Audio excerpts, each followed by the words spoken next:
الحمد لله الحمد لله رب العالمين والعاقبة للمتقين والصلاة والسلام على سيد الأنبياء والمرسلين وعلى آله وصحبه أجمعين وعلى من تبعهم بإحسان إلى يوم الدين. أما بعد فأعوذ بالله من الشيطان الرجيم. بسم الله الرحمن الرحيم. الحمد لله رب العالمين الرحمن الرحيم مالك يوم الدين إياك نعبد وإياك نستعين اهدنا الصراط المستقيم صراط الذين أنعمت عليهم غير المغضوب عليهم ولا الضالين. صدق الله مولانا العظيم وصدق رسوله النبي الكريم ونحن على ذلك لمن الشاهدين والشاكرين والحمد لله رب العالمين. اللهم صل على محمد وعلى آل محمد كما صليت على إبراهيم وعلى آل إبراهيم إنك حميد مجيد. اللهم بارك على محمد وعلى آل محمد كما باركت على إبراهيم وعلى آل إبراهيم إنك حميد مجيد. أستغفر الله إن الله غفور رحيم. أستغفر الله إن الله غفور رحيم. أستغفر الله إن الله غفور رحيم. محترم حاضرين, আল্লাহ রাব্বুল আলামিন দয়া করে মায়া করে অনুগ্রহ করে আমাদের মতো গুনাহগার মানুষদেরকে মসজিদে উপস্থিত হয়ে মাগরিবের নামাজ জামাতের সাথে আদায় করা এবং নামাজের পরে দ্বীনের এক মুবারক মজলিসে একটু সময় বসার তৌফিক দান করেছেন। আমরা সর্বপ্রথম আল্লাহ রাব্বুল আলামিনের এই ইহসান আর অনুগ্রহের শুকরিয়া আদায় করে বলি আলহামদুলিল্লাহ। দ্বীনের মজলিস, এই মজলিসগুলো দেখতে সাধারণ মনে হলেও এগুলো সাধারণ মজলিস নয়। হাদিস শরীফের মধ্যে এসেছে যে মজলিসের মধ্যে দ্বীনি আলোচনা হয়, আল্লাহর জিকির হয়, আল্লাহ রাব্বুল আলামিনের স্মরণ হয়, আল্লাহ রাব্বুল আলামিন ফেরেশতাদের মজলিসের মধ্যে এই দুনিয়ার মজলিস সম্পর্কে আলোচনা করেন এবং আল্লাহ রাব্বুল আলামিন এই সব মজলিসের উপর রহমত নাযিল করেন। আসুন আমরা দোয়া করি আল্লাহ রাব্বুল আলামিন আমাদের এই মজলিসটাকে যেন কবুল করে নেন এবং আমাদের এই মজলিসকে যেন রহমত দ্বারা ভরিয়ে দেন।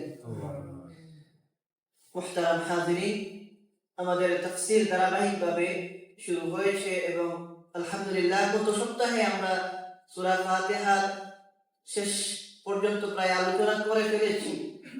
আজকে আংশিক কিছু আলোচনা সূরা ফাতিহার উপর, এরপরে আমরা ইনশাআল্লাহ সূরা বাকারা থেকে আবার আমাদের আলোচনা শুরু করব। আল্লাহ রাব্বুল আলামিন আমাদেরকে তৌফিক দান করুন, আমিন। সূরা ফাতিহার উপর আলোচনা ধারাবাহিকভাবে 5-6 সপ্তাহ, 5 থেকে 6 সপ্তাহ ব্যাপী হয়েছে। তো এই সূরায় আমরা বিস্তারিত আলোচনা শুনেছি, জেনেছি। আমরা দেখি যে এই সূরার মধ্যে আল্লাহ রাব্বুল আলামিন 10টি বিষয়ের আলোচনা করেছেন। এই 10টি বিষয়ের মধ্য থেকে 5টি বিষয় আল্লাহ রাব্বুল আলামিনের সাথে সম্পর্কিত আর 5টি বিষয় বান্দার সাথে সম্পর্কিত। আল্লাহ রাব্বুল আলামিনের সাথে সম্পর্কিত বিষয়গুলো হচ্ছে এই সূরার মধ্যে যদি আমরা ধারাবাহিকভাবে দেখি যে সর্বপ্রথম আল্লাহ রাব্বুল আলামিন তার উলুহিয়াতের কথা বলেছেন। আলহামদুলিল্লাহ, আল্লাহ তিনি যে আল্লাহ, তিনি যে ইলাহ, তিনি যে আমাদের মাবুদ, এই আলোচনা আল্লাহ তাআলা করেছেন। এরপরে আল্লাহ রাব্বুল আলামিনের রুবুবিয়াতের আলোচনা করেছেন যে তিনি যে রব, তিনি যে আমাদের মালিক, তিনি যে আমাদের পালনকারী। এরপরে আল্লাহ রাব্বুল আলামিন তার রহমানিয়তের আলোচনা করেছেন। এরপরে আল্লাহ রাব্বুল আলামিন তার রহিমিয়তের আলোচনা করেছেন, আর রহমানির রহিম।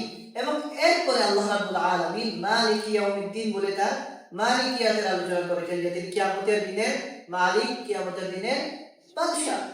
এইখানে আমরা দেখি আল্লাহ রাব্বুল আলামিন তার সাথে সম্পর্কিত 5টি বিষয় আলোচনা করেছেন। এক তার রব হওয়ার আলোচনা, দ্বিতীয় তার ইলাহ হওয়ার আলোচনা যে তিনি আল্লাহ, এরপরে তার রব হওয়ার আলোচনা, এরপরে তৃতীয়ত তিনি রহমান, চতুর্থত তিনি রহিম, আর 5 নম্বরে গিয়ে তিনি মালিক। আর এরপর থেকে বান্দার সাথে সম্পর্কিত 5টি বিষয়ের আলোচনা সূরা ফাতিহার মধ্যে আমরা পাই। এই 5টি বিষয়ের প্রথমটি হচ্ছে ইয়াকা না'বুদুর মধ্যে, যে বান্দা নিজের ইবাদতের কথা এখানে স্বীকারোক্তি দেয়, অর্থাৎ বান্দার ইবাদতের আলোচনা। এরপরে দ্বিতীয়ত ওয়া ইয়াকা নাস্তাঈনের মধ্যে বান্দা কি চায়? সাহায্য চায়। তো এখানে প্রথমে বান্দার ইবাদতের আলোচনা, এরপরে বান্দার আল্লাহর কাছে সাহায্য চাওয়া। 3 নম্বরে ইহদিনাস সিরাতাল মুস্তাকিমের মধ্যে আমরা দেখি বান্দার হেদায়েত তলব করা, হেদায়েত চাওয়া। চতুর্থত আমরা দেখি বান্দা এখানে হেদায়েত কোন ধরনের হেদায়েত? ওই হেদায়েত যেটার উপর সে অটল থাকতে পারে, ইস্তেকামত চায়। আর 5 নম্বরে এসে সিরাতাল লাযিনা আন'আমতা আলাইহিম বলে পুরস্কার চায় বান্দা আল্লাহর কাছে। এখানে বান্দার সাথে সম্পর্কিত 5টা বিষয় কি? এক হচ্ছে বান্দার ইবাদত, 2 নম্বর হচ্ছে বান্দার সাহায্য চাওয়া, 3 নম্বর হচ্ছে বান্দার আল্লাহর কাছে হেদায়েত চাওয়া। সাহায্য বলতে কোন সাহায্য? আল্লাহর কাছে হেদায়েত। 4 নম্বরে কোন ধরনের হেদায়েত? ওই হেদায়েত যেটার উপর বান্দা যেন কি থাকতে পারে? টিকে থাকতে পারে, ইস্তেকামত থাকতে পারে, মুস্তাকিম যেন থাকতে পারে। আর 5 নম্বরে এসে আমরা দেখি বান্দা আল্লাহর কাছে পুরস্কার চায়, অর্থাৎ ওই পথে চলতে চায় যাদেরকে আল্লাহ তাআলা পুরস্কার দিয়েছেন। তো এক কথায় আমরা যদি বলি যে আমরা তাদের পথে চলতে চাই যাদেরকে আপনি পুরস্কৃত করেছেন, এর তো আমরাও পুরস্কার চাই, কারণ তারা পুরস্কৃত হয়ে উপহার পেয়ে তো ওই পথে গেছেন। সুতরাং আমরাও ওই পথে চলতে চাই, এর তো আমরাও কি চাই? উপহার চাই, পুরস্কার চাই। এই 5টা বিষয় সূরা ফাতিহার মধ্যে বান্দার সাথে সম্পর্কিত। আল্লাহ তাআলা কত নিপুণভাবে কোরআনে কারীমকে মানুষের কাছে পাঠিয়েছেন হেদায়েতের জন্য। দেখেন এখানে সর্বপ্রথম আল্লাহ রাব্বুল আলামিনের কোন গুণটা আলোচনা হয় ফাতিহার মধ্যে? আল্লাহর ইলাহ হওয়ার কথা, আলহামদুলিল্লাহ। আর বান্দার সর্বপ্রথম যে আলোচনা হয় বান্দার সাথে সম্পর্কিত না'বুদু, বান্দার ইবাদতের কথা। তো আল্লাহকে আল্লাহ ওই জন্য আমরা মানি যে তিনি আমাদের, আল্লাহর অর্থ ইলাহ, আল্লাহ বলা হয় যার ইবাদত করা হয়, উপাসনা করা হয়। তো সর্বপ্রথম আল্লাহর সাথে সম্পর্কিত আলোচনা শেষে আল্লাহর ইলাহ গুণের কথা, আর বান্দার সাথে সম্পর্কিত শেষে তার ইবাদতের কথা। ইলাহের সাথে ইবাদতের একটা সম্পর্ক, কারণ যিনি ইলাহ তারই ইবাদত করা হয়, আল্লাহ তিনি তারই ইবাদত করা হয়, অন্য কারো ইবাদত হয় না। কারণ আল্লাহ অর্থই হচ্ছেন কি? যার ইবাদত করা হয়। দ্বিতীয়ত দেখেন আল্লাহ রাব্বুল আলামিনের দ্বিতীয় গুণটা এখানে আমরা দেখি আল্লাহ তাআলা বলেন রব শব্দের কথা। রব মানে পালনকারী। আচ্ছা, যিনি পালন করেন, লালন পালনের অর্থ কি? সবকিছুর ব্যবস্থা করে দেওয়া। আমরা যদি বলি যে মা বাবা বাচ্চাকে লালন পালন করেন, এর অর্থ বাচ্চার যাবতীয় প্রয়োজন পুরা করে দেন। এর অর্থ যিনি সবকিছু পুরা করার সামর্থ্য রাখেন, দেওয়ার ক্ষমতা রাখেন, তিনি কি হন? পালনকারী হন। আল্লাহ রাব্বুল আলামিন রব, পালনেওয়ালা।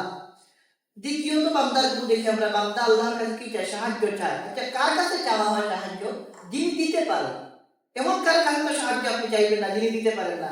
মনে করেন আপনি জানেন যে আপনার কাছে আছে 100 পাউন্ড, আর আপনি জানেন যে আপনার থেকে আরো অভাবী, আরো গরিব একজন মানুষ যার কিছুই নাই, আপনি তার কাছে গিয়ে বলবেন না যে আমাকে 200 পাউন্ড দেন। কেন? এটা আকল এটা গ্রহণ করে না যে যার কাছে আছে তার কাছেই চাওয়া হবে। তা আল্লাহ রাব্বুল আলামিন যেহেতু রব, যেহেতু তিনি সবার লালন পালনের জিম্মাদার, এই জন্য সাহায্য কার কাছে চাওয়া যেতে পারে? আল্লাহর কাছে। বান্দার দ্বিতীয় গুণটা হয়েছে যে এখানে ইয়াকা নাস্তাঈন, সাহায্য চাওয়ার কথা। কি চমৎকার মিল যে প্রথমটা আল্লাহ রাব্বুল আলামিনের সম্পর্কিত আলোচনায় ইলাহের কথা, বান্দার সম্পর্কিত আলোচনায় প্রথম ইবাদতের কথা। আল্লাহ রাব্বুল আলামিন সম্পর্কিত আলোচনা দ্বিতীয়টা সেটা রব হওয়ার কথা, যে আল্লাহ সবাইকে লালন পালন করেন। বান্দার সাথে সম্পর্কিত আলোচনা এসেছে আল্লাহর কাছে বান্দা সাহায্য চায়। 3 নম্বরে দেখেন আল্লাহ রহমান হওয়ার কথা আলোচনা এসেছে, আল্লাহ রহমান।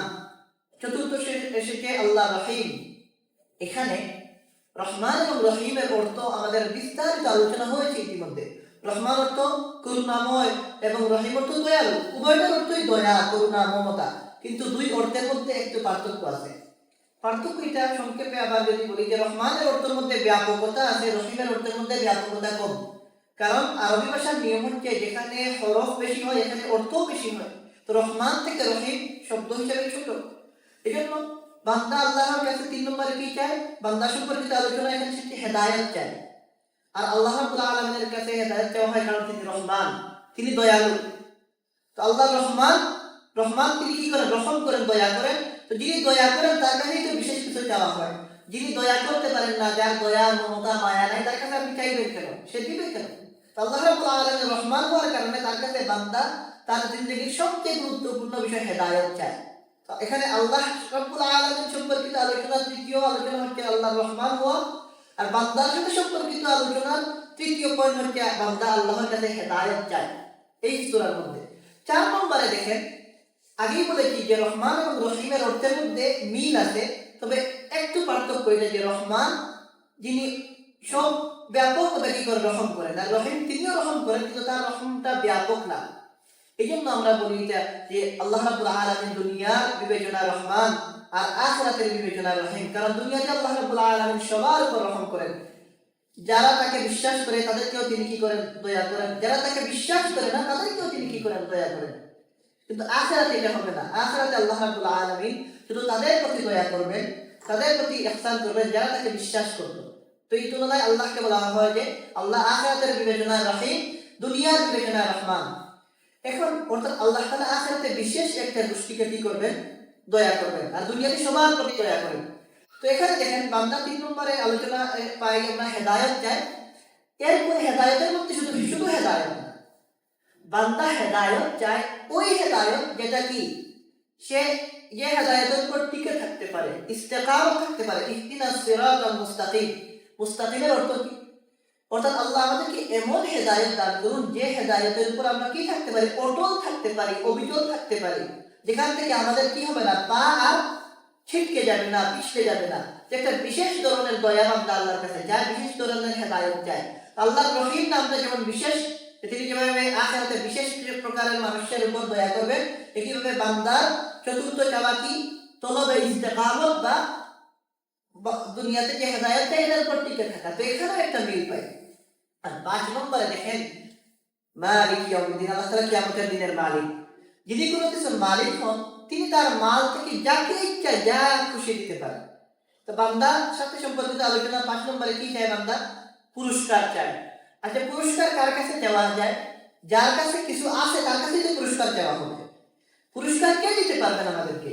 যার দেওয়ার সামর্থ্য আছে। তো আল্লাহ তাআলা মালিক, কিয়ামতের দিনের মালিক, তিনি কিয়ামতের দিনের মালিক, তার কাছে যদি পুরস্কার দেওয়া হয় নিশ্চয়ই তিনি দেওয়ার উপযুক্ত। এখানে এই আলোচনা দ্বারা বোঝার উদ্দেশ্য দেখেন যে আল্লাহর সাথে সম্পর্কিত এখানে 5টা বিষয় আলোচিত হয়। আল্লাহ ইলাহ হওয়ার কথা, রব হওয়ার কথা, রহমান হওয়ার কথা, রহিম হওয়ার কথা আর মালিক হওয়ার কথা। বান্দার সাথে সম্পর্কিত 5টা বিষয় আলোচিত হয়। বান্দার ইবাদতের স্বীকারোক্তির কথা, বান্দার সাহায্য চাওয়ার কথা, 3 নম্বরে বান্দার হেদায়েতের কথা, 4 নম্বরে বান্দার ওই হেদায়েত যেটার উপর সে টিকে থাকতে পারে, ইস্তেকামত বা মুস্তাকিম, আর 5 নম্বরে বান্দার পুরস্কার পাওয়ার জন্য দাবি করা, দোয়া করা। এই 5টা বিষয় আল্লাহর সাথে সম্পর্কিত 5টা বিষয় এবং বান্দার সাথে সম্পর্কিত 5টা বিষয়, এটা এত গুছানোভাবে এসেছে যে 1 নম্বরে যেটা এসেছে ঠিক 6 নম্বরে ওইটা এসেছে, 2 নম্বরে যেটা এসেছে 7 নম্বরে ওইটা এসেছে, 3 নম্বরে যেটা এসেছে এর বিপরীতে 8 নম্বরে। অর্থাৎ 5টা করে ভাগ করলে 1 এর সাথে 6, 2 এর সাথে 7, 3 এর সাথে 8, 4 এর সাথে 9, 5 নম্বরের সাথে 10। এত গুছানো, এত নিখুঁত ভাবে আল্লাহ রাব্বুল আলামিন দেখেন কুরআনে কারীমের মধ্যে এই বিষয়টা বয়ান করেছেন। তো এখান থেকে আমাদের শিক্ষা নেওয়ার বিষয়টা, কুরআন একটা আজীব কিতাব, অদ্ভুত কিতাব, যে এর সমকক্ষ কোনো কিছু দুনিয়াতে আল্লাহ রাব্বুল আলামিন পাঠান নাই। তো এই আলোচনার উপর মোটামুটি আমাদের সূরা ফাতিহার উপর আলোচনা শেষ। সামান্য একটা বিষয় যে এই সূরা ফাতিহা আমরা ভালোভাবে জানি, অন্য কোনো সূরা জানি কিংবা না জানি, সূরা ফাতিহা জানি, এবং এই সূরা ফাতিহা আমরা প্রত্যেক নামাজে তেলাওয়াত করি, পাঠ করি। তো এই জন্য এখানে আমরা আসলে কি কি শিক্ষা পেলাম এতদিনের আলোচনায়, 6 দিনের বা 5-6 দিনের আলোচনায় লম্বা হয়ে গেছে। আসলে খুলাসা যদি বলি, সারসংক্ষেপ, এখান থেকে আমরা কি শিক্ষা পেলাম এগুলা কয়েকটা শব্দে আমরা জেনে নিই, যদি আমাদের জন্য ফায়দা হবে। 1 নম্বরে এই সূরা থেকে আমরা শিখলাম যে কিভাবে আল্লাহর কাছে দোয়া করতে হবে। দোয়া আমাদের জীবনের গুরুত্বপূর্ণ অংশ। আমাদের কোনো কিছুর প্রয়োজন হলে আমরা কার কাছে চাইবো? আল্লাহর কাছে। আল্লাহ রাব্বুল আলামিন আমাদেরকে এই সূরার মাধ্যমে শিক্ষা দিয়েছেন যে কিভাবে আল্লাহর কাছে চাইতে হবে। চাইতে হবে কিভাবে? যে শুরুতে আল্লাহ রাব্বুল আলামিনের প্রশংসা করতে হবে, আল্লাহর গুণগান গাইতে হবে। এই আল্লাহর গুণগান দেওয়ার পরে ইয়্যাকা না'বুদু ওয়া ইয়্যাকা নাস্তাঈন ইহদিনাস সিরাতাল মুস্তাকিম, আল্লাহর প্রশংসার পরে সে আল্লাহর কাছে সাহায্য চাইতে হবে, দোয়া চাইতে হবে, বিভিন্ন জরুরতের কথা বলতে হবে। এটা সূরা ফাতিহার শিক্ষা আমাদের জন্য, যে হুট করে আল্লাহ আমাকে এটা দেন ওইটা দেন, এইভাবে এটা আদব না। এটা কি না? আদব না। দুনিয়াতেও আপনি কারোর কাছে চাইলে হুট করে বলতে পারবেন না যে আমাকে এটা দেন। একটু সুন্দরভাবে ভদ্রতার সাথে, আখলাকের সাথে আপনাকে বলতে হয় দুনিয়াতে। তো আল্লাহর কাছে চাইতে গেলেও এটা সূরা ফাতিহার মধ্যে শিখানো হয়েছে যে আমরা চাইবো কিভাবে? আমরা চাইবো আল্লাহর কাছে, প্রথমে আল্লাহর প্রশংসা করবো, এরপরে আল্লাহ রাব্বুল আলামিনের কাছে আমরা চাইবো। দ্বিতীয় বিষয় হচ্ছে সূরা ফাতিহার মধ্যে যে এই সূরা ফাতিহা আমাদের শিক্ষা দেয় যে আল্লাহ রাব্বুল আলামিনের প্রশংসা করা এটা আমাদের দায়িত্ব, এটা আমাদের কর্তব্য। কারণ আমরা আমাদের জিন্দগিতে আল্লাহর হাজার হাজার নয় লাখো লাখো নিয়ামত উপভোগ করছি। তো যার নিয়ামত আমরা উপভোগ করছি তিনি প্রশংসার দাবিদার। দুনিয়াতে কেউ আমাকে যদি সামান্য টাকা দেয় তার প্রশংসায় আমার কি হয় না, শেষ হয় না। আমরা তার প্রশংসা করতে করতে করে অবস্থা খারাপ হয়ে যায়। অথচ দুনিয়ার এই সামান্য দান, এগুলো তো আল্লাহর দানের তুলনায় কিছুই না। সাগরের মধ্যে একটা সুচ ঢুকালে যে পরিমাণ পানি লাগবে ওই সুরের মধ্যে, এর চাইতে দুনিয়ার কোন নিয়ামত কারো দান, এটা আল্লাহর নিয়ামতের তুলনায় এর চাইতে আরো নগণ্য। কিন্তু দুনিয়াতে যদি কেউ কিছু দেয় অনেক সময় আমরা খুশিতে ওই ব্যক্তির প্রশংসা করতে করতে শেষ। অবশ্যই প্রশংসা করা উচিত। হাদিসের মধ্যে এটা এসেছে মান লাম ইয়াশকুরিন নাস লাম ইয়াশকুরিল্লাহ, যে বান্দা শুকরিয়া আদায় করে না সে আল্লাহর শুকরিয়া আদায় করতে পারে না। তো বোঝা গেল যে মানুষ এটা ফিতরতান, এটা তার মধ্যে আছে যে কেউ কোনো অনুগ্রহ করলে তার প্রশংসা মানুষ করে। সুতরাং যদি এটা আমাদের স্বভাবের মধ্যে থেকে থাকে, সবচেয়ে বেশি প্রশংসা কার করা উচিত? আল্লাহ। কারণ তার দেওয়া নিয়ামতের মধ্যে আমরা ডুবে আছি, তার প্রত্যেকটা মুহূর্তে প্রত্যেকটা সেকেন্ডে আমরা তার নিয়ামত উপভোগ করছি। সূরা ফাতিহা আমাদের এটা শিক্ষা দেয়। আল্লাহ তাআলা সূরা ফাতিহা শুরু করেছেন তার প্রশংসা দ্বারা, আলহামদুলিল্লাহি রাব্বিল আলামিন আর রহমানির রহিম মালিকি ইয়াউমিদ্দিন। 3 নম্বরে এখান থেকে আমরা আরেকটা বিষয় শিক্ষা পাই সূরা ফাতিহার মধ্যে, যে আমরা আল্লাহর কাছে একমাত্র সাহায্য চাইব, আল্লাহ ছাড়া অন্য কারো কাছে আমরা সাহায্য চাইব না। কারণ কুরআনে কারীমের প্রথম সূরার মধ্যে, এবং এমন সূরা যে সূরা আল্লাহ তাআলা আমাদের নামাজের প্রত্যেক রাকাতে পড়া বাধ্যতামূলক করেছেন, এই সূরার মধ্যে আল্লাহ তাআলা সাহায্য চাওয়াটাকে একমাত্র তার জন্য নির্ধারণ করেছেন। এখানে যদি অন্য কারো কাছে সাহায্য চাওয়া বৈধ হতো, আল্লাহ তাআলা এখানে হয়তো বলতেন, যেহেতু এখানে বলেন নাই এবং কোথাও বলেন নাই, সুতরাং এটাও আমাদের জন্য একটা শিক্ষা যে আমরা একমাত্র সাহায্য চাইবো আল্লাহর কাছে। আর এখানে কাফের মুশরিকদের সাথে আমাদের পার্থক্য, কাফের মুশরিকরা আল্লাহকে বাদ দিয়ে অন্যদের কাছে সাহায্য চায়, আমরা ইমানদাররা সাহায্য চাইবো একমাত্র আল্লাহর কাছে। আর সর্বশেষ এখানে একটা গুরুত্বপূর্ণ পয়েন্ট হচ্ছে যে আমরা দুনিয়াতে এসেছি আখিরাতের জন্য, অর্থাৎ আখিরাতে আমরা সফল হতে চাই, আখিরাতে আমরা জান্নাত পেতে চাই, এই জন্য আমরা দুনিয়াতে এসেছি। তো দুনিয়াতে এসে সফলতার মাপকাঠি আমাদেরকে চিনতে হবে, কোনটা সফল হওয়ার রাস্তা, কোনটা ব্যর্থ হওয়ার রাস্তা। সফল হওয়ার রাস্তা আমরা সূরা ফাতিহার মধ্যে পাই, সিরাতে মুস্তাকিম, ওই পথ যে পথের উপর কারা চলেছেন, নবীগণ ছিলেন, সিদ্দিকগণ ছিলেন, শহীদগণ ছিলেন, সালেহীনগণ। এই পথ হচ্ছে সঠিক পথ, এই পথে চললে দুনিয়ার বুকে আমরা সফলতা লাভ করতে পারবো। এই হচ্ছে সংক্ষেপে সূরা ফাতিহার শিক্ষা। আরো অনেক শিক্ষণীয় বিষয় আমরা পাবো, সময় যেহেতু কম এবং অনেক লম্বা আলোচনা হয়ে গেছে, এই জন্য এই গল্প কয়েকটা বিষয় আমরা খেয়াল করি, যে দোয়া কিভাবে করতে হবে এবং আল্লাহর প্রশংসা সব সময় করতে হবে, এই বিষয়গুলো আমাদের খেয়াল রাখা দরকার। এরপরে আরো এক দুইটা বিষয় সূরা ফাতিহার উপর আলোচনা করে ইনশাআল্লাহ আমরা সূরা বাকারার দিকে অগ্রসর হব।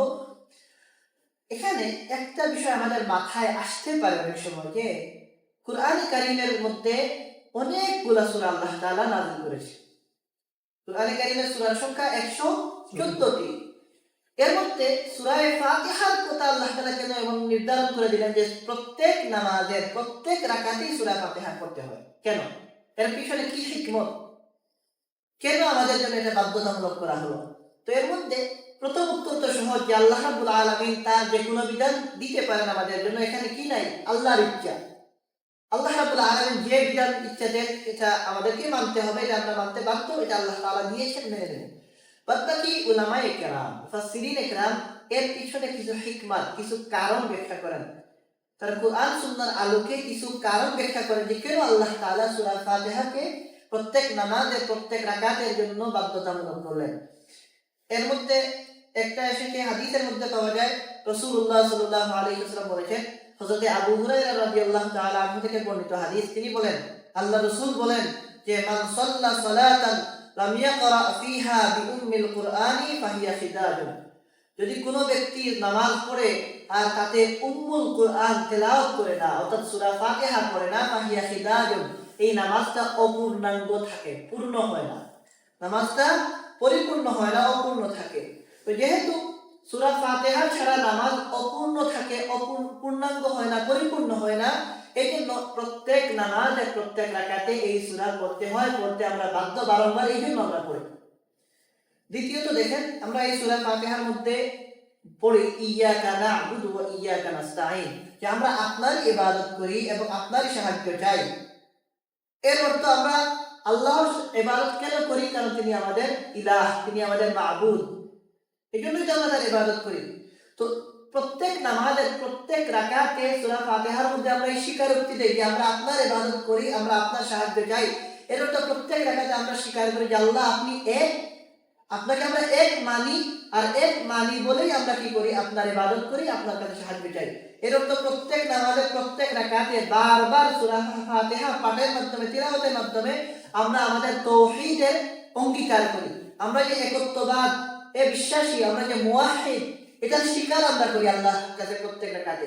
আর এই দুনিয়াতে আল্লাহর কাছে গ্রহণযোগ্য হওয়ার প্রথম এবং একমাত্র মানদণ্ড এটা কি? একত্ববাদে বিশ্বাসী হওয়া, তাওহীদে বিশ্বাসী হওয়া। তাওহীদে বিশ্বাসী না হলে আপনি কি হতে পারবেন না? আল্লাহর কাছে গ্রহণযোগ্য হতে পারবেন না। তো আমরা সূরা ফাতিহার মাধ্যমে আল্লাহকে যে আমরা এক হিসাবে বিশ্বাস করি, এটা স্বীকার করি। যেহেতু এর মধ্যে আমাদের তাওহীদবাদী হওয়ার স্বীকারোক্তি পাওয়া যায়, আর এটা আমাদের দুনিয়ার জিন্দেগির মূল উদ্দেশ্য, এই জন্য সূরা ফাতিহাকে আমাদের জন্য বাধ্যতামূলক করা হয়েছে। 3 নম্বরে দেখেন, এই সূরার মাধ্যমে আমরা আল্লাহর কাছে দোয়া করি, আল্লাহর কাছে চাই যে আল্লাহ আপনি আমাদেরকে হেদায়েত দান করুন। আর আল্লাহর কাছে সবচেয়ে প্রিয় মানুষ তারাই যারা হেদায়েতের উপর আছেন, থাকেন।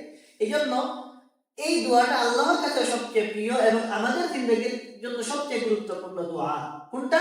হেদায়েত চাওয়া।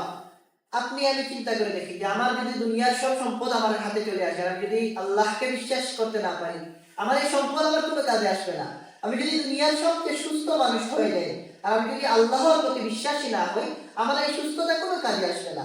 আমার যদি দুনিয়ার সব নিয়ামত আমার পায়ের তলে চলে আসে, আর আমি যদি আল্লাহর উপর বিশ্বাসী না হই, আমার এই নিয়ামত কোনো কাজে আসবে না। তো বোঝা গেল সম্পদ, সুস্থতা, সব ধরনের নিয়ামত এগুলা পরে সর্বপ্রথম হচ্ছে হেদায়েত। আর এই হেদায়েতের তলব, হেদায়েতের চাওয়াটা আমরা কোথায় করি? সূরা ফাতিহার মধ্যে করি। আমরা যখন বলি ইহদিনাস সিরাতাল মুস্তাকিম, এর অর্থ আমরা বুঝে বলি অথবা না বুঝে বলি, আমরা আল্লাহর কাছে বলি যে আল্লাহ আমাদেরকে হেদায়েত দিন। সুতরাং এটা যেহেতু আমাদের দুনিয়ার সবচেয়ে গুরুত্বপূর্ণ বিষয়, এই জন্য প্রত্যেক নামাজে এই সূরাকে বাধ্যতামূলক করা হয়েছে, যাতে করে আমরা এই হেদায়েতকে বারংবার যেন আল্লাহর কাছে চাইতে পারি। একটু যদি আমাদের পা পিছলে যায়, একটু যদি আমরা হেদায়েত থেকে দূরে সরে যাই, আবার যেন নামাজে সূরা ফাতিহা যখন পড়বো, তখন এই পড়ার মাধ্যমে আমরা যেন আল্লাহর কাছ থেকে আবার হেদায়েতকে চেয়ে নিয়ে আসতে পারি। কারণ কোনো মানুষ, আমরা প্রত্যেকেই কি গুনাহগার, কুল্লু বানি আদম খাত্তাউন, প্রত্যেক আদম সন্তান গুনাহগার। কোনো মানুষ বলতে পারবেন না যে আমি হেদায়েত পাওয়ার পর আমি হেদায়েতের উপর অটল আছি। কোন সময়, কোন কাজের কারণে, কোন কথার কারণে আমি হেদায়েত থেকে পথভ্রষ্ট হয়ে যাব, আমার ঈমান শেষ হয়ে যাবে, আমি বলতে পারবো না। ঈমান কি দেখা যায়? দেখা যায় না।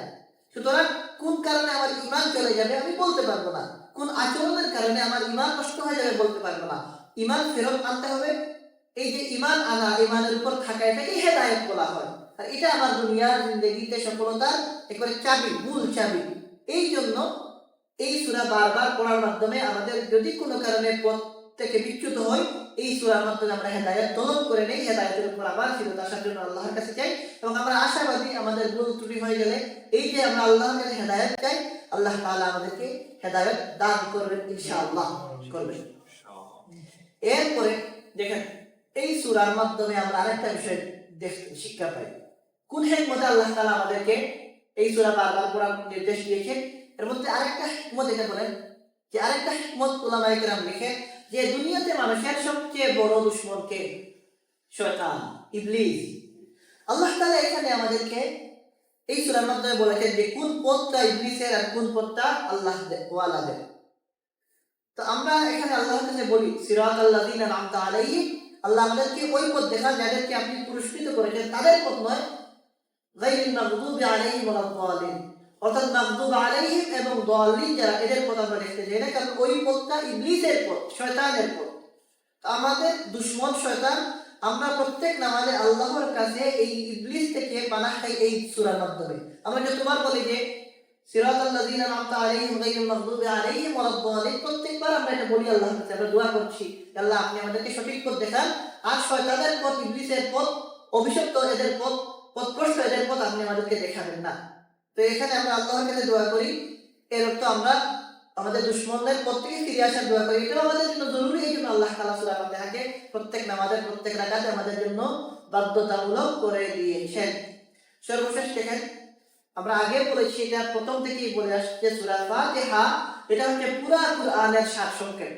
পুরা কুরআনের মধ্যে যেসব বিষয় আলোচনা হয়েছে, কুরআনের মধ্যে কোন কোন বিষয় আলোচনা হয়েছে, তাওহীদের আলোচনা হয়েছে, আল্লাহ একত্ববাদের, আল্লাহ তাআলার একত্ববাদের আলোচনা, রিসালাতের আলোচনা হয়েছে যে নবী সঠিক, এবং আখিরাতের আলোচনা হয়েছে যে কিয়ামত হবে। সূরা ফাতিহার মধ্যে এই সবগুলা বিষয় একত্রিত হয়েছে।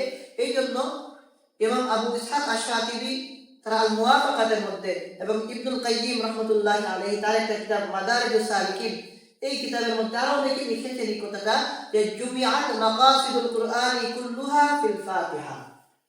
জুমিআত মাকাসিদুল কুরআনি কুল্লুহা ফিল ফাতিহা। তারা বলেন, এইসব বড় বড় উলামায়ে কেরাম তারা বলেন যে কুরআনের যে উদ্দেশ্য, কুরআন নাযিল হওয়ার যে মাকসাদ, যে উদ্দেশ্য, এই উদ্দেশ্যটা সূরা ফাতিহার মধ্যে আল্লাহ তাআলা জমা করে দিয়েছেন। আমরা তো চাইলেই কি করতে পারবো না, একসাথে এক মুহূর্তে পুরো কুরআনের মধ্যে কি আছে তা আমরা জানতে পারবো না।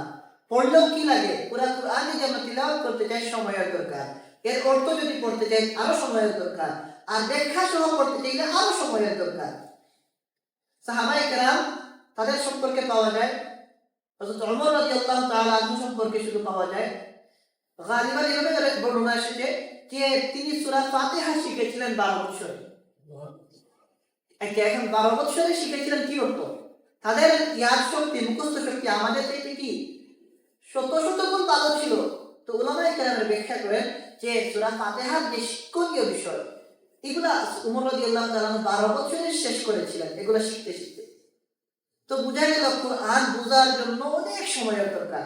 আমাদের জিন্দেগি এত লম্বা না, আবার মানুষ কি ওয়াকানাল ইনসানু আজুলা, মানুষ তাড়াহুড়া করে, মানুষের মধ্যে তাড়াহুড়া বেশি, অস্থিরতা বেশি। আমরা প্রত্যেকেই আমরা চাই জটপট আমাদের সবকিছু হয়ে যায় ইনস্ট্যান্ট।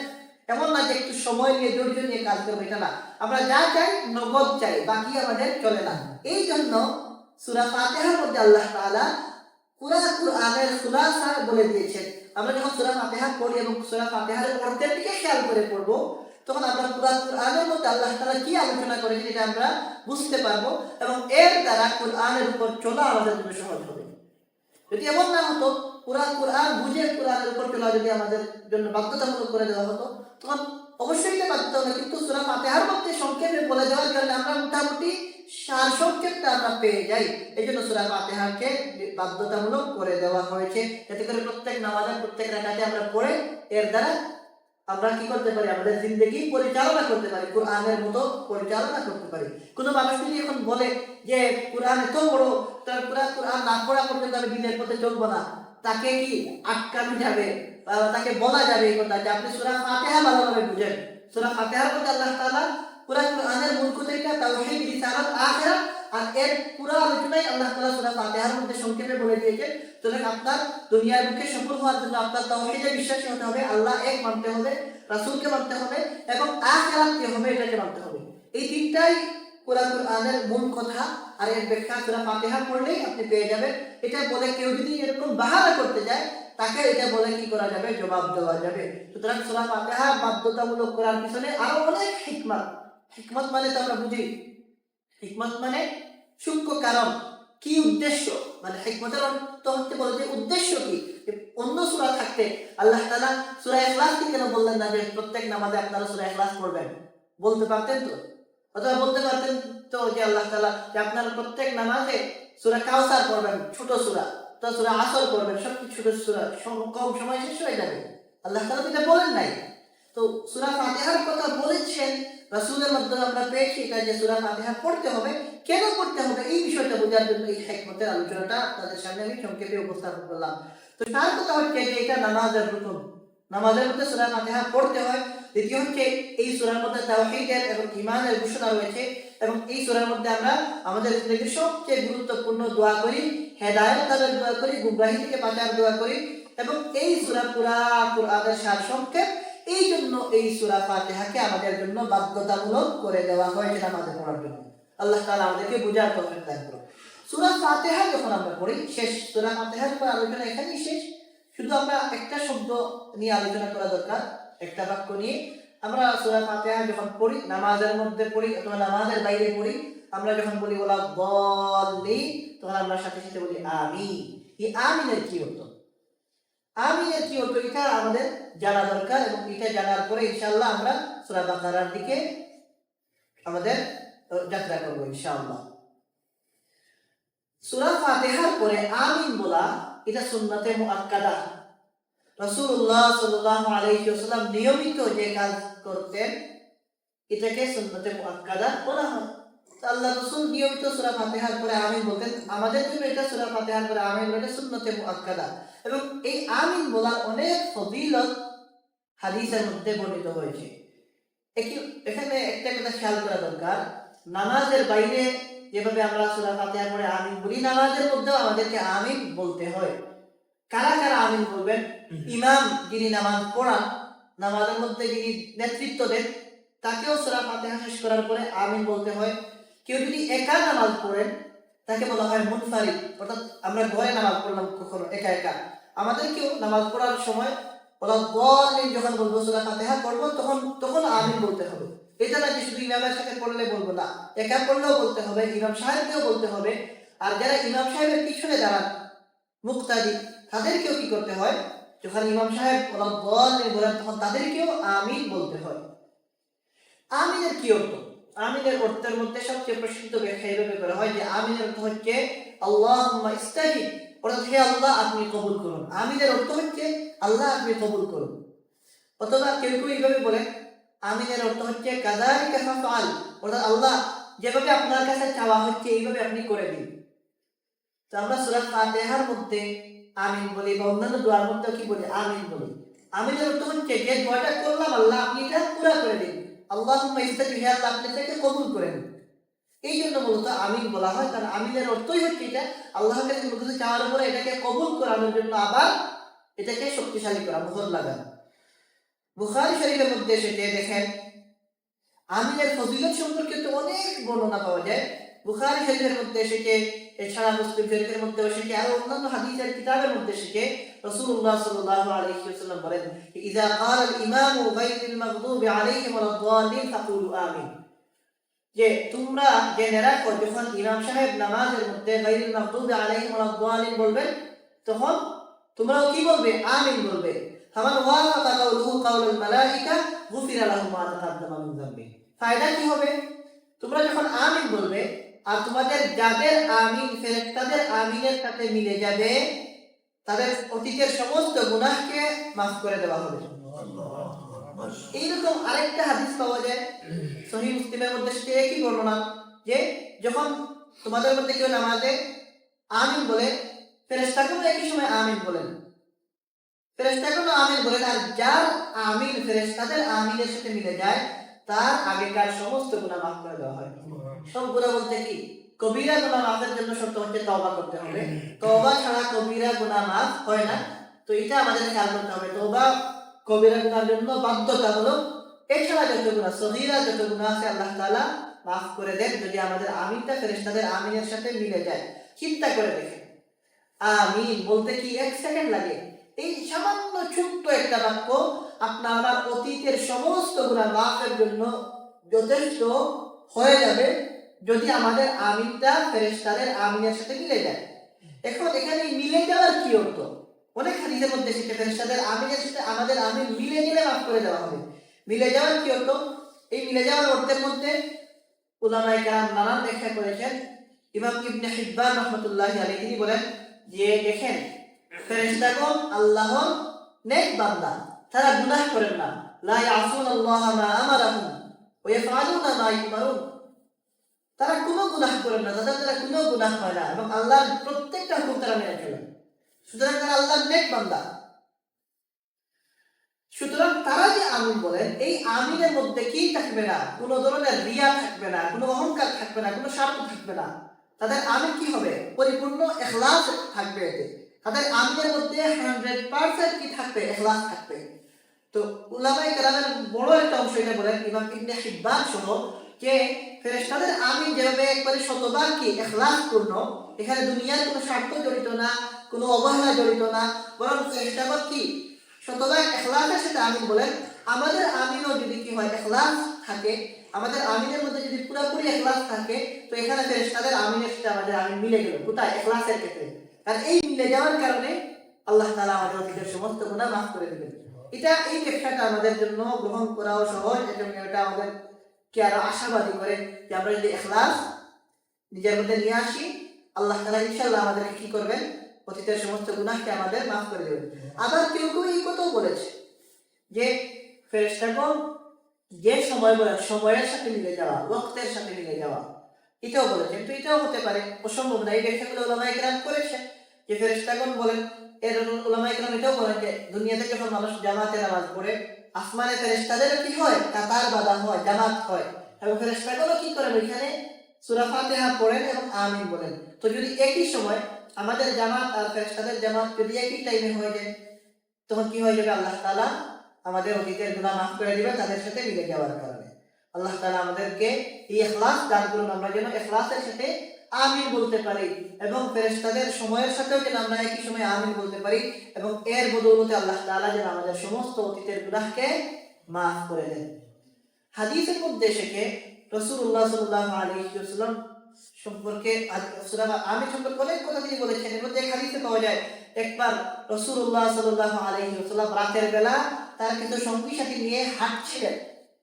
তিনি পথ দিয়ে যাচ্ছিলেন, এমন সময় শুনতে পেলেন একজন মানুষ কি করছেন? দোয়া করছেন। এবং দোয়া করতে গিয়ে তিনি একবার যখন আমিন বললেন, রাসূল শোনা যাচ্ছিল কথা, এমন না যে আল্লাহ রাসূল সাল্লাল্লাহু আলাইহি ওয়াসাল্লাম কারো পরে গিয়ে কান পেতে শুনছেন। একজন জুড়ে জুড়ে কেউ যদি বলেন কিছু, তখন এগুলো কি বাইরে থেকে যদি শোনা যায়, এগুলো তো কানের মধ্যে চলে আসলে কি না, কোনো অসুবিধা নেই। শোনা যাচ্ছিল একজন দোয়া করছেন, আর দোয়ার পরে কি বলছেন? আমিন বলছেন। যখন তিনি আমিন বললেন, রাসূলুল্লাহ সাল্লাল্লাহু আলাইহি ওয়াসাল্লাম তৎক্ষণাৎ বললেন যে এই ব্যক্তি মোহর লাগিয়ে দিয়েছে। মোহর লাগিয়ে দেওয়ার কি অর্থ? মোহরের প্রথা এখন চলে গেছে, এখন আর এরকম পাওয়া যায় না। তার কিছুটা আছে যে শিলগালা করে দেওয়া, গুরুত্বপূর্ণ কোনো লেটার চিঠি আমরা যখন কোথাও দেওয়া হয়, অফিসিয়ালি সরকারিভাবে কোনো কিছু দিতে গেলে এরপর কি করা হয়? শিল মেরে দেওয়া হয়। এটা আপনি চেক করতে পারবে না, মানে এটার মধ্যে হুকুম নির্ধারিত হয়ে গেছে। আগের যুগে এরকম ছিল যে গুরুত্বপূর্ণ কিছুতে মোহর লাগিয়ে দেওয়ার পর এটা কি ফাইনাল হয়ে যায়, এটাকে বলা হয় মোহর লাগানো। রাসূলুল্লাহ সাল্লাল্লাহু আলাইহি ওয়াসাল্লাম আমিন শুনে বললেন যে মোহর, ওই ব্যক্তি তার দোয়ার মধ্যে মোহর লাগিয়ে দিয়েছে, অর্থাৎ সে তার দোয়াকে কবুল করিয়ে নিয়েছে। সাহাবায়ে কেরাম যারা সাথে ছিলেন বললেন, ইয়া রাসূলুল্লাহ, সে মোহর লাগিয়ে দিয়েছে, কি অর্থ? আল্লাহ রাসূল সাল্লাল্লাহু আলাইহি ওয়াসাল্লাম বললেন, সে যে আমিন বলেছে, এই আমিন বলার দ্বারা সে তার দোয়ার উপর মোহর লাগিয়ে দিয়েছে, এখন এটা কবুল, এটা কি হবে না? ফিরত যাবে না। আল্লাহ তাআলা এটাকে কি করবে না? প্রত্যাখ্যান করবেন না। তো আমিনের ফজিলত অনেক বেশি। আমরা যখন দোয়া করি তখন আমরা নিজেরাও যেন আমিন বলি, যখন সূরা ফাতিহা পড়ি তখনও যেন আমিন বলি, একা একাই যখন দোয়া করি নামাজের হয়ে তখনও যেন কি বলি? আমিন বলি। অন্য হাদিসের মধ্যে এসেছে, লা ইয়াজতামিউ মালাউন ফায়াদউ বা'দুহুম ওয়া ইউআমিনু সাইরুহুম ইল্লা আজাবাহুমুল্লাহ। যখন কিছু মানুষ এক জায়গায় জমায়েত থাকে, কিছু মানুষ এক জায়গায় বসে থাকে, আর এর মধ্যে থেকে কিছু মানুষ দোয়া করে, আর ওই আমিনু সাইরুহুম বাকি সবাই কি করে? এই দোয়াকারী ব্যক্তির সাথে বা ব্যক্তিদের সাথে আমিন বলে, ইল্লা আজাবাহুমুল্লাহ। তখন যারা দোয়া করেন এবং যারা আমিন বলেন, আল্লাহ তাআলা প্রত্যেকের দোয়াকে কবুল করে নেন। এই জন্য ইজতিমাই দোয়া, কোথাও নামাজের পরে দোয়া হয়, এমনিতে বসে দোয়া হয়, তেলাওয়াতের পরে দোয়া হয়, এই দোয়ার মজলিসগুলো আমরা ইহতিমাম করি, গুরুত্ব দেই। কারণ বলা যায় না, হাদিসের মধ্যে এসেছে, এগুলো আমাদের কি না, নিজেদের বানানো কোনো কথা না। রাসূলুল্লাহ সাল্লাল্লাহু আলাইহি ওয়াসাল্লাম বলেছেন যে যখন কিছু মানুষ এক জায়গায় বসে আর কেউ দোয়া করে আর বাকি সবাই আমিন বলে, ইল্লা আজাবাহুল্লাহ, আল্লাহ তাআলা তখন দোয়া কবুল করে নেন। এর একটা কারণ আছে, হিকমত আছে। হিকমত হচ্ছে অনেক মানুষ যখন বসেন, এদের মধ্যে গুনাহগার যেমন থাকেন, নেককারও থাকেন, আল্লাহর প্রিয় বান্দাও থাকেন, আল্লাহর নাফরমান মানুষও থাকেন। আর আল্লাহ রাব্বুল আলামিনের নিজাম হচ্ছে আল্লাহর প্রিয় বান্দারা যখন আল্লাহর কাছে কোনো কিছু চান, আল্লাহ তাআলা ফিরত দেন না। আবার আল্লাহর এটাও একটা নিয়ম হচ্ছে যে আল্লাহ একসাথে যখন কোনো কিছু করা হয়, আল্লাহ তাআলা এটা কি না, এটা মানুষের সঙ্গে কৃপণতা করে। আল্লাহ কি না, বখিল না, আল্লাহ কৃপণ না, নাউযুবিল্লাহ। আল্লাহ কি সখী, আল্লাহুল গানিয়্যু ওয়া আনতুমুল ফুকারা। আল্লাহ নিজেই বলেন যে তিনি ধনী আর আমরা সবাই গরিব। সুতরাং যখন এক জায়গাতে বসে সবাই দোয়া করেন আর কেউ আমিন বলেন, কেউ দোয়া পরিচালনা করেন, এর মধ্যে নেককার যারা আছেন তাদের দোয়া যদি আল্লাহ তাআলা কবুল করেন, আর আমরা আশাবাদী আল্লাহ তাআলা কবুল করবেন, এদের সাথে গুনাহগারদের দোয়াকে আল্লাহ তাআলা কবুল করে নেন। এই জন্য আমার ভাইরা দোয়ার ইহতিরাম করি এবং দোয়াকে আমরা গুরুত্ব দিই। দেখেন, দোয়া সম্পর্কে নানান চমৎকার কথা এসেছে এবং দোয়ার মধ্যে আমিন বলা সম্পর্কেও চমৎকার চমৎকার কথা হাদিসের মধ্যে পাওয়া যায়। এক হাদিসের মধ্যে এসেছে, ইবনে মাজাহ হাদিসের একটা কিতাব, এরপরে ইমাম বুখারীর একটা হাদিসের কিতাব আছে আল আদাবুল মুফরাদ, এই কিতাব সহ অন্যান্য কিতাবের মধ্যে এসেছে। তিনি বলেন, আল্লাহ রাসূল সাল্লাল্লাহু আলাইহি ওয়াসাল্লাম বলেন, ইন্নাল ইয়াহুদা কাওমু হাসাদিন, ইহুদি জাতি এরা বড় হিংসুক জাতি, ইহুদিরা বড় হিংসুক। وإنهم لا يحسدوننا على شيء كما يحسدون على السلام وعلى آمين। আর তারা আমাদের সাথে হিংসা করে, তবে সবচেয়ে বেশি দুইটা কারণে তারা হিংসা করে আমাদেরকে। ইহুদিরা বড় হিংসুক, তারা আমাদেরকে হিংসা করে। এর মধ্যে সবচেয়ে বেশি হিংসা যে দুইটা কারণে করে, এর মধ্যে একটা হচ্ছে সালামের কারণে, যে আমাদেরকে আল্লাহ তাআলা সালামের মতো চমৎকার একটা অভিবাদনের বাক্য দিয়েছেন।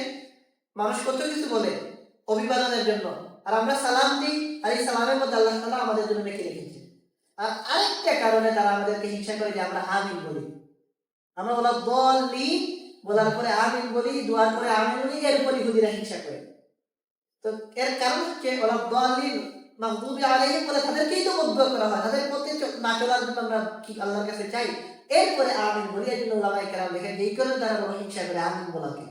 তো যেহেতু তারা আমাদের হিংসা করে, আর রাসূলুল্লাহ সাল্লাল্লাহু আলাইহি ওয়াসাল্লাম আমিন বলতেন, এবং তারা আমাদের শত্রু, তারা ইবলিসের দেখানো পথে চলে, আর আমরা চাই ইবলিসের দেখানো পথ থেকে না চলে ফিরে এসে সঠিক যারা চলেন রাসূলের পথে, সাহাবাদের পথে, শহীদদের পথে চলবো। এই জন্য আমাদেরকে আমাদের দোয়ার পরে ফাতিহা পড়ার পরে আমিন বলতে হবে।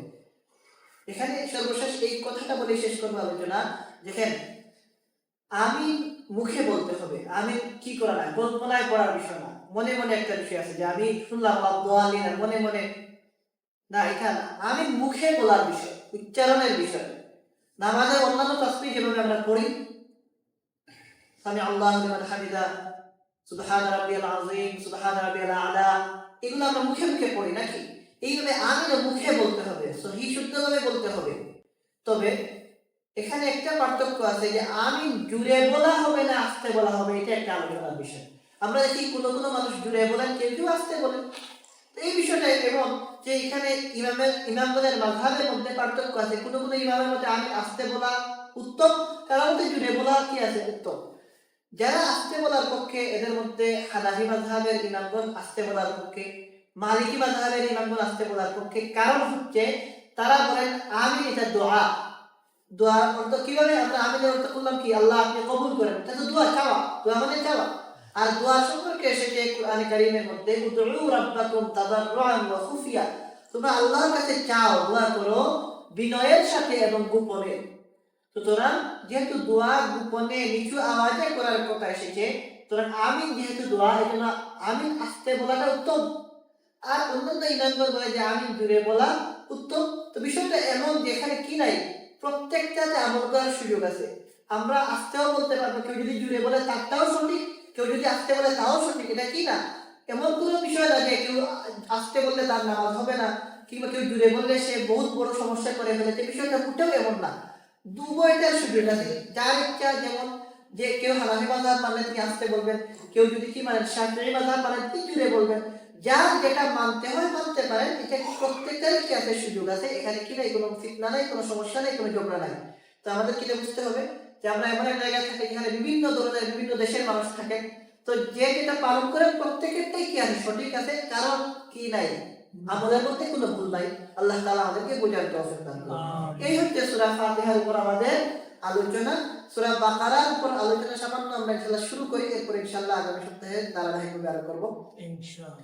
সূরা বাকারা এটা কুরআনে কারীমের দ্বিতীয় সূরা। প্রথম সূরা সূরা ফাতিহা, আর দ্বিতীয় সূরা হচ্ছে সূরাতুল বাকারা। এবং এই সূরা কুরআনে কারীমের সবচেয়ে বড় সূরা। কুরআনে কারীমের সবচেয়ে লম্বা সূরা হচ্ছে সূরাতুল বাকারা। বাকারাতুলের অর্থ কি, গাবি।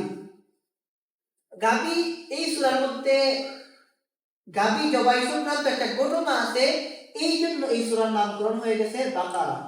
ঘটনাটা সংক্ষেপে সামনে আসবে। সংক্ষেপে যদি বলি এটা এরকম যে এক ব্যক্তি ছিলেন বনি ইসরাইলের মধ্যে, যার নাম তাফসীরের মধ্যে লেখা হয়েছে যে তার নাম ছিল আবিল। ওই আমির নামী ব্যক্তিকে তার চাচাতো ভাইয়েরা অথবা বলা হয় যে তার ভাতিজারা, কয়েক কারণ, কেউ বলেছেন যে তার ভাতিজা বোন, অথবা কেউ বলেছেন তার চাচাতো ভাইয়েরা সম্পদের কারণে, কেউ বলেছেন যে ওই আমির নামী ব্যক্তির মেয়েকে বিয়ে করার কারণে, বিভিন্ন উদ্দেশ্যে হতে পারে। বেশিরভাগের মতে যে তার সম্পদ লুট করে খাওয়ার উদ্দেশ্যে ওই ব্যক্তির চাচাতো ভাইয়েরা অথবা তার ভাতিজারা তাকে হত্যা করেন। হত্যা করার পরে তারা মনে করলেন যে আমরা তো হত্যা করেছি, কিন্তু কোনো সাক্ষী রাখেন নাই, গোপনে হত্যা করলেন। করার পরে তারা মনে করলেন যে এটা প্রমাণ হবে না, আর তারা ওই ব্যক্তির সম্পদ কি করবেন, নিজেরা ভাগ বন্টন করে খেয়ে ফেলবেন। এই জন্য তারা কি করলেন, হত্যা করে ফেললেন। পরবর্তীতে যে কোনোভাবে এই বিষয়টা সামনে যখন আলোচনা হবে, এই প্রথম পারার মধ্যেই আলোচনা আসবে, কিন্তু আমি আর ওই আলোচনায় বিস্তারিত যাব না। যে কোনোভাবে বিষয়টা মুসা আলাইহিস সালাম পর্যন্ত পৌঁছলো যে অমুককে হত্যা করা হয়েছে, কেউ সাক্ষী নাই কে হত্যা করেছে। তখন আল্লাহ তাআলা ওহীর মাধ্যমে জানিয়ে দিলেন যে তাদেরকে বলো, হত্যাকারীকে চিহ্নিত করতে হলে একটা গাভীকে যেন জবাই করা হয়, এবং জবাই করে ওই গাভীর হাড্ডি যেন ওই মৃত ব্যক্তির শরীরে স্পর্শ করা হয়। যদি এমন করা হয় তখন কি হবে, ওই মৃত ব্যক্তি নিজেই কি বলে দেবে, হত্যাকারীর নাম বলে দেবে। এটা একটা অদ্ভুত ঘটনা না, যে একজন মানুষ মারা গেল, তার প্রাণ চলে গেল, এখন বলা হচ্ছে একটা গাভী জবাই করে ওই গাভীর একটা হাড় মৃত ব্যক্তির শরীরে স্পর্শ করলে সে জীবিত হয়ে হত্যাকারী, তাকে কে হত্যা করেছে এটা বলে দিবে। তো এই হচ্ছে ঘটনা, এই ঘটনার দিকে ইঙ্গিত করে সূরার নাম। বরং এই সূরার মধ্যে তো আরো অনেক ঘটনা আলোচনা হয়, কিন্তু এই গাভীর ঘটনার কারণে সূরার নাম হয়ে গেছে সূরাতুল বাকারা। এখানে আমাদের মনে একটা বিষয় আসতে পারে যে অনেক ঘটনা থাকতে শুধু এই একটা ঘটনার কারণে, বাকারা গাভীর সাথে সম্পৃক্ত এই ঘটনার কারণে এই সূরার নাম কেন এটা রাখা হলো, অন্য কোনো নাম কেন রাখা হলো না, শুনতে কেমন লাগতে পারে। কিন্তু যদি আমরা বাস্তবতা দেখি তখন বুঝতে পারবে যে এটা শুধু একটা ঘটনা না, বরং এর সাথে আরো অনেক কিছু জড়িত আছে। দেখেন, এই ঘটনা শুধু যে একটা ঘটনার জন্য ঘটনা যে মৃত ব্যক্তি জীবিত হয়ে গেছে বিষয়টা এমন না, বরং এটা আল্লাহ তাআলার কুদরতের দলিল। এটা আল্লাহ তাআলার কুদরতের দলিল। আল্লাহ তাআলা যে কাদির, সব কিছুর উপর ক্ষমতা, মানে এখানে একটা দলিল হচ্ছে এই ঘটনা। আল্লাহ তাআলা কি ফাআলুন লিমা ইউরিদ, তিনি যা ইচ্ছা তা করতে পারেন। যা ইচ্ছা তা করতে পারেন বলেই কি তিনি মৃত ব্যক্তিকে সামান্য একটা হাত স্পর্শ করার মাধ্যমে জীবিত করে দিতে পারেন। এটা দ্বারা প্রমাণ হয় যে আল্লাহ তাআলা তিনি সব কিছুর উপর ক্ষমতাবান। এটা একটা ঘটনা থেকে এটা একটা শিক্ষা আমরা পাই। দ্বিতীয় বিষয় হচ্ছে, দুনিয়াতে অনেক মানুষ আছে যারা কি কিয়ামতকে অস্বীকার করে। তারা বলে মানুষ যখন মারা যাবে তখন আর জীবিত হবে না, মরে কি হয়ে যাবে, একবারে মাটির সাথে মিশে যাবে, শেষ। কিন্তু এই ঘটনা প্রমাণ হয় যে মানুষ যখন মারা যায় তার আবার জীবিত হওয়া সম্ভব, এবং জীবিত তো হবে। আমরা তো ঈমান রাখি, এটা বিশ্বাস করি যে তারা জীবিত হবে। যারা এটা বিশ্বাস করতে চায় না তাদের বিপক্ষে এটা একটা দলিল যে মৃত ব্যক্তি যদি দুনিয়াতে জীবিত হতে পারে, আল্লাহ রাব্বুল আলামিন সবাইকে কিয়ামতের দিনে জীবিত করতে পারে। এটা কিয়ামতের দলিল। একইভাবে এই ঘটনা মুসা আলাইহিস সালামের সত্যিকার নবী হওয়ার দলিল। কারণ মুসা আলাইহিস সালাম বলে দিয়েছিলেন, এটা ওহীর মাধ্যমে জেনেছিলেন, এবং জেনে তিনি বলেছিলেন যে তোমরা একটা গাভী জবাই করো, গাভী জবাই করে গাভীর গোশত, গাভীর হাড্ডি তোমরা ওই ব্যক্তির শরীরে স্পর্শ করো। এটা একটা দলিল মুসা আলাইহিস সালামের সত্যিকার নবী হওয়ার। এবং এখান থেকে আমাদেরকে এটাও শিক্ষা দেওয়া হয় যে নবীগণের কথা কোনো প্রশ্ন ছাড়া, যাচাই বাছাই ছাড়া মেনে নিতে হবে। তো এক কথায় এই একটা ঘটনা, এটা এক কথায় আল্লাহ রাব্বুল আলামিনের তাওহীদের দলিল, একত্ববাদের দলিল, আল্লাহর কুদরতের দলিল, একই সাথে এটা কিয়ামতেরও দলিল, একই সাথে এটা রিসালাতেরও দলিল। তো আমার কাছে মনে হতে পারে যে সূরা বাকারার এই ঘটনা শুধু একটা ঘটনা, কিন্তু এই এক ঘটনা দিয়ে কি হয়, তাওহীদের স্বীকারোক্তির পক্ষে দলিল পাওয়া যায়, তাওহীদের পক্ষে দলিল পাওয়া যায়, রিসালাতের পক্ষেও দলিল পাওয়া যায়, আর কিয়ামতের বাস্তবতার পক্ষেও দলিল পাওয়া যায়। এই ঘটনা এই সূরার মধ্যে শুধু একবার বয়ান করা হয়েছে, এবং এই সূরা হিজরতের পরে মদিনা মুনাওয়ারায় নাযিল হয়েছে, অবতীর্ণ হয়েছে। অবশ্য এই সূরার কিছু কিছু আয়াত আমরা দেখি, এই সূরার কিছু কিছু আয়াত হজের মৌসুমে মক্কায় নাযিল হয়েছে। তো মূলত এই সূরা নাযিল হয়েছিল মদিনা মুনাওয়ারায়, কিছু আয়াত নাযিল হয়েছে মক্কায়। যেমন সুদের আয়াত, সুদ সংক্রান্ত যে আয়াত এই সূরার মধ্যে সামনে আসবে। 3 নম্বর পারা যখন আমরা তেলাওয়াত করব, তাফসীর যখন হবে তখন জানতে পারবো যে সুদ সংক্রান্ত আয়াত মক্কা মুকাররমায় নাযিল হয়েছে হজের সময়। একইভাবে বলা হয় কুরআনে কারীমে সর্বশেষ নাযিলকৃত আয়াতও এই সূরার মধ্যে। এই সূরার একটা আয়াত ওয়াত্তাকু 281 নম্বর আয়াত সূরা বাকারা, ওয়াত্তাকু ইয়াওমান তুরজাউনা ফীহি ইলাল্লাহ সুম্মা তুওয়াফা কুল্লু নাফসিন মা কাসাবাত ওয়া হুম লা ইউযলামুন। আল্লাহ তাআলা বলেন তোমরা ওই দিনকে ভয় করো যেদিন তোমাদেরকে আল্লাহর দিকে ফিরিয়ে নেওয়া হবে। ওয়াত্তাকু ইয়াওমান তুরজাউনা ফীহি ইলাল্লাহ সুম্মা তুওয়াফা কুল্লু নাফসিন মা কাসাবাত ওয়া হুম লা ইউযলামুন। আর যে যেমন কামাই করেছো, যে যেমন ইবাদত করেছো, ওই অনুপাতে তোমাদেরকে প্রতিদান দেওয়া হবে, আর কারো উপর জুলুম হবে না। এটা পুরো কুরআনের সর্বশেষ নাযিলকৃত আয়াত এবং এটা সূরা বাকারার আয়াত। তো এই সূরা কুরআনে কারীমের সবচেয়ে বড় সূরা এবং এর আয়াত সংখ্যা আগেই বলেছি 286টি, এর শব্দ সংখ্যা হচ্ছে 6221টি এবং এই সূরা যেহেতু সবচেয়ে বড় সূরা এর জন্য এর মধ্যে হরফ বেশি। এই সূরার মধ্যে প্রায় 50,500 বর্ণ ব্যবহার করা হয়েছে। সব মিলিয়ে এটা কুরআনে কারীমের সবচেয়ে বড় সূরা। এই সূরার অনেক ফজিলত, অনেক ফাজাইল হাদিসের মধ্যে পাওয়া যায়। যেমন হাদিসের মধ্যে এসেছে রাসূলুল্লাহ সাল্লাল্লাহু আলাইহি ওয়াসাল্লাম উৎসাহিত করেছেন সূরা বাকারা তিলাওয়াত করার জন্য। তিনি সাহাবায়ে কেরামকে বলেছেন তোমরা সূরা বাকারা তিলাওয়াত করো, কেননা এই সূরার মাধ্যমে বরকত অর্জিত হয়, বরকত লাভ হয়। এবং উলামায়ে কেরাম এটা বলেন যে ব্যক্তি এই সূরা তিলাওয়াত করেন তাকে কোনো বাতিল মতবাদ, ভ্রান্ত গোষ্ঠী তাকে কি করতে পারে না, প্রভাবিত করতে পারে না। আপনার ঈমান, আপনার হেফাজত হবে এই সূরা তিলাওয়াতের মাধ্যমে। আপনি যদি এই সূরা তিলাওয়াত করেন আপনাকে কেউ প্রশ্ন করতে পারবে না ইনশাআল্লাহ। এবং বিশেষভাবে এই সূরার যে গুরুত্ব, এই কারণে যে এই সূরা তিলাওয়াতকারীর উপর কোনো জাদু প্রভাব ফেলতে পারে না। জাদু, কেউ যদি কাউকে জাদু করে, দুষ্ট জিন যদি কারো ক্ষতি করতে চায়, এই সূরা তিলাওয়াত বড় ফায়দাজনক।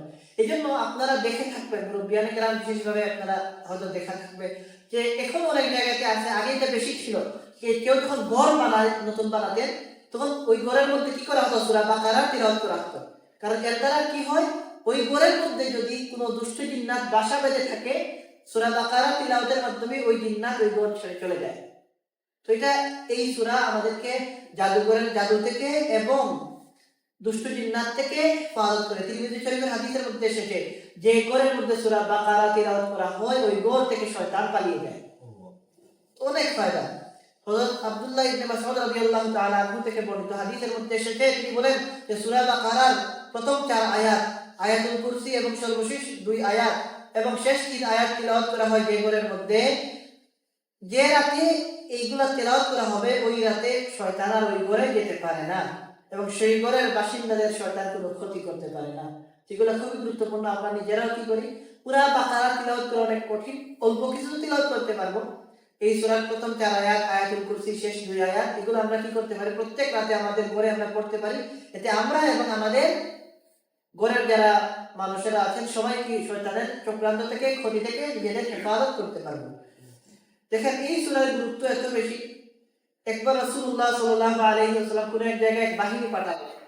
ওই বাহিনী পাঠাতে গিয়ে তিনি বাহিনীর যে সালার বা নেতৃত্ব যাকে দিলেন, এই নেতৃত্ব দিতে গিয়ে তিনি প্রথমে পরীক্ষা করলেন যে কার সূরা বাকারা মুখস্থ আছে। এর মধ্যে যাকে তিনি পেলেন এমন ব্যক্তি যিনি সূরা বাকারা মুখস্থ করেছেন। এই বাকারা মুখস্থ থাকার কারণে, সূরা বাকারা মুখস্থ থাকার কারণে আল্লাহ রাসূল তাকে এক বাহিনীর নেতৃত্ব দিয়েছিলেন। এটা সাহাবায়ে কেরামের সময় এইটা প্রথা ছিল যে কার বেশি কোরআন মুখস্থ ছিল, কার কোন সূরা বেশি মুখস্থ ছিল, যার যত বেশি মুখস্থ থাকতো তার সম্মানও বেশি থাকতো।